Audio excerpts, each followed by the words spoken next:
कियान सुहानी का स्केच देखकर गुस्से में घूर रहा था। तभी राहुल का फ़ोन रिंग हुआ। उसने साइड में जाकर कॉल पिक की और बात करने लगा। फिर जैसे ही उसने दूसरी तरफ की बातें सुनी तो राहुल के होश उड़ गए और उसके हाथ से फ़ोन छूटकर नीचे गिर गया। कियान ने राहुल को तरफ देखा तो फिर राहुल ने डरते हुए कहा, सर, वो शिव्यान सर की कार खाई में मिली है।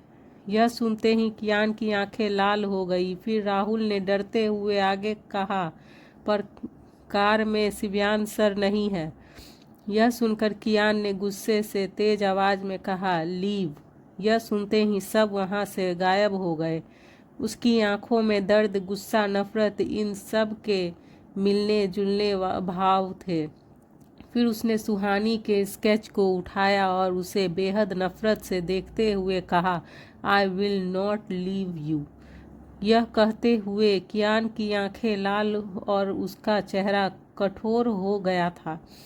वहीं वह चारों दोस्त का एक रूम के अंदर आए और लक्ष्य उन तीनों को वार्न करते हुए बोला, गलती से कोई भी कल रात का जिक्र आज के बाद कभी नहीं करेगा।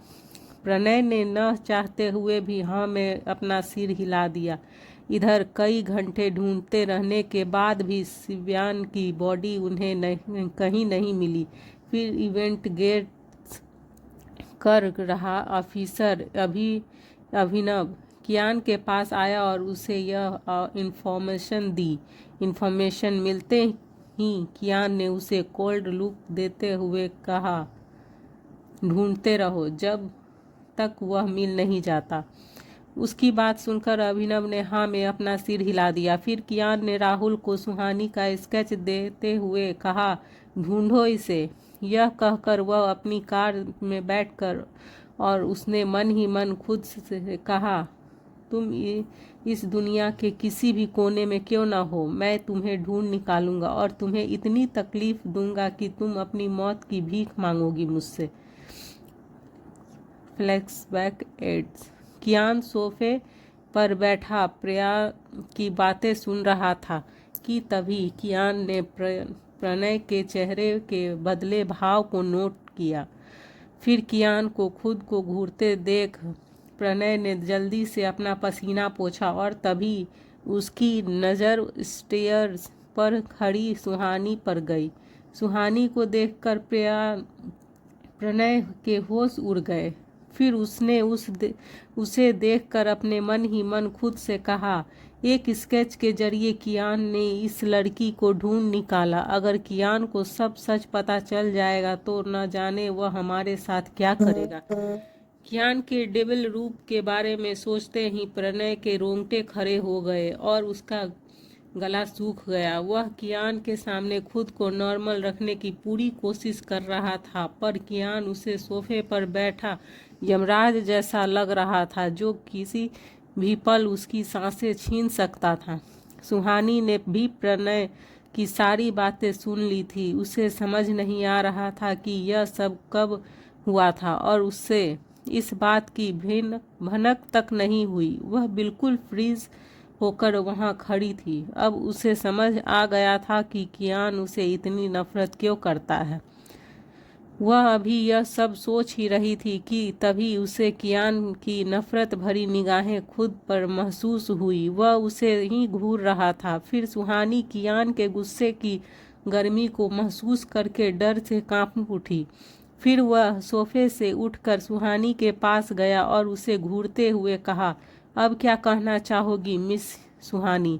कियान की बात सुनते ही सुहानी डर गई। उसे समझ नहीं आ रहा था कि वह कियान को क्या जवाब दे।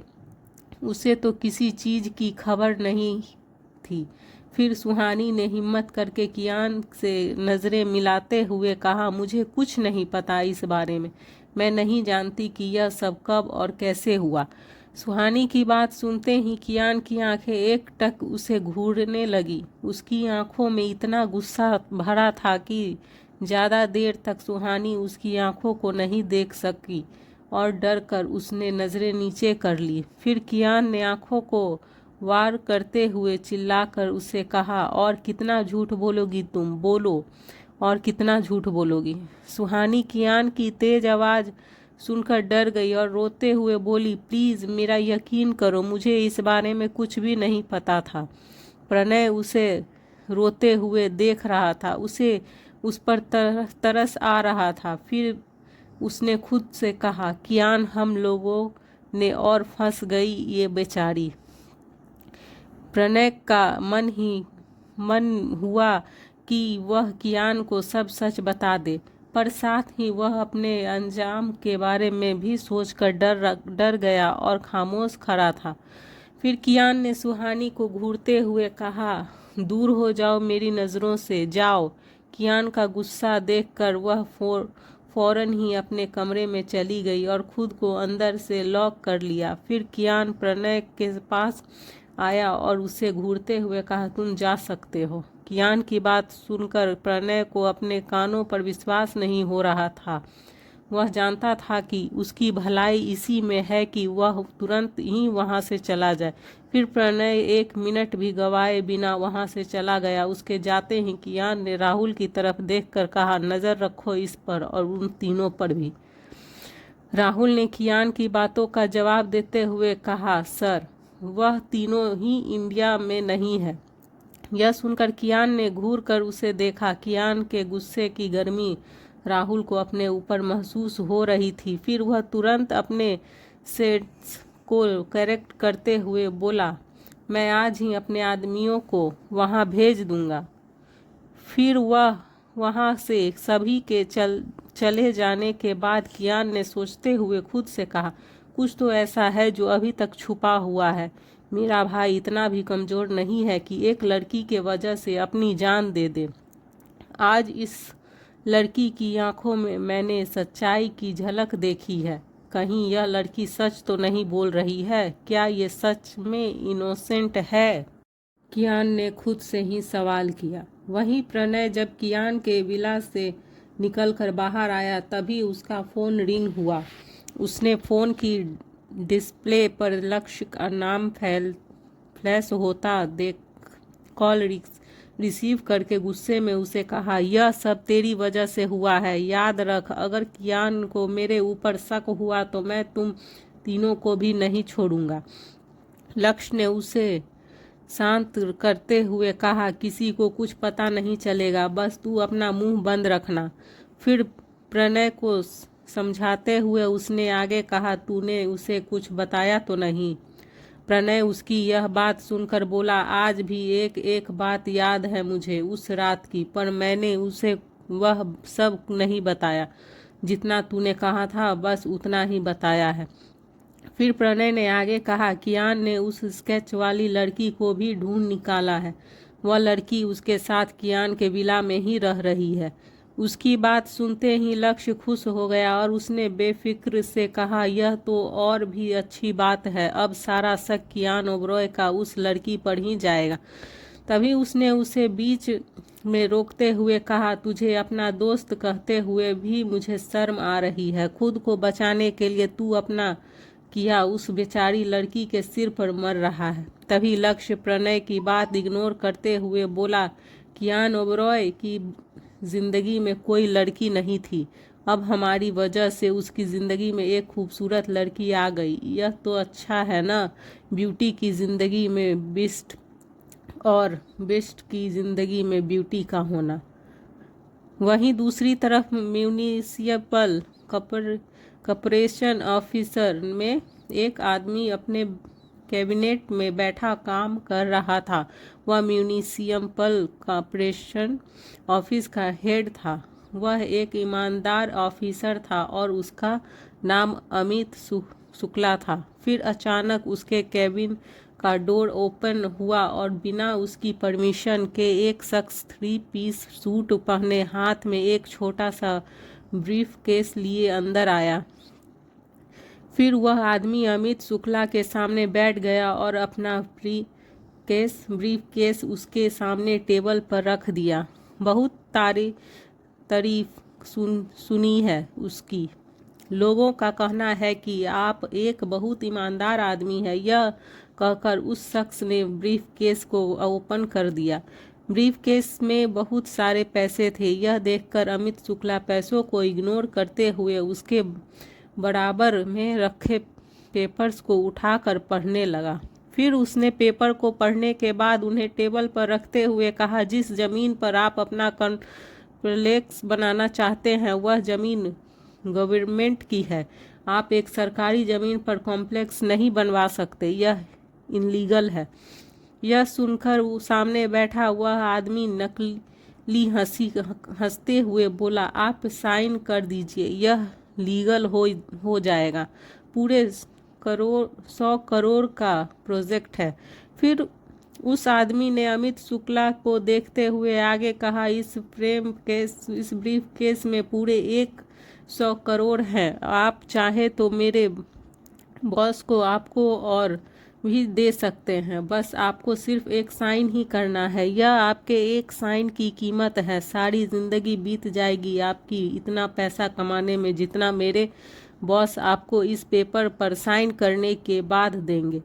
उस आदमी की पूरी बात सुनकर अमित शुक्ला मुस्कुराते हुए बोले, आपके बॉस के पास इतने भी पैसे नहीं है कि वह मुझे खरीद सके। 100 900 यू गेट लॉस्ट।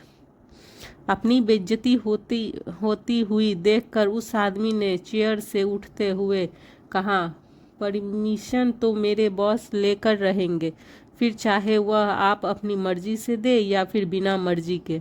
इतना कहकर वह शख्स वहां से चला गया। फिर उस शख्स ने जाने के बाद अमित ने अपना सिर झटका और वापस से अपना काम करने लगा। तभी अमित शुक्ला का पर्सनल फ़ोन रिंग हुआ। फिर अमित ने अननोन नंबर से आ रहे कॉल को पिक किया और दूसरी तरफ की बात सुनने लगा। फिर दूसरी तरफ उसे विराज कॉल कर बोला, सुना है शुक्ला, तेरे खून में ईमानदारी की गर्मी बढ़ती जा रही है।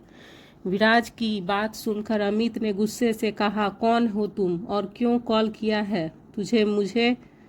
तभी विराज हंसते हुए बोला, अरे रे थोड़ा आराम से शुक्ला, अभी मैंने कुछ बोला ही नहीं और तू गुस्सा हो गया। विराज की बात सुनते ही अमित शुक्ला खामोश हो गया। शुक्ला को चुप देखकर विराज हंसते हुए बोला, गुड बाय, काश तू ऐसे ही हमारी सारी बातें मान लेता तो आज तेरी बेटी को। विराज अभी बोल ही रहा था कि तभी उसे बीच में ही रोकते हुए शुक्ला ने जल्दी से कहा, मेरी बेटी? कौन हो तुम? कहाँ है मेरी बेटी? अगर मेरी बेटी को कुछ हुआ तो मैं तुम्हें छोड़ूंगा नहीं। शुक्ला की बात सुनकर उसने कहा, अरे थोड़ा सब्र रखो शुक्ला, तू तो बुलेट ट्रेन की तरह रफ्तार भाग ही जा रहा है।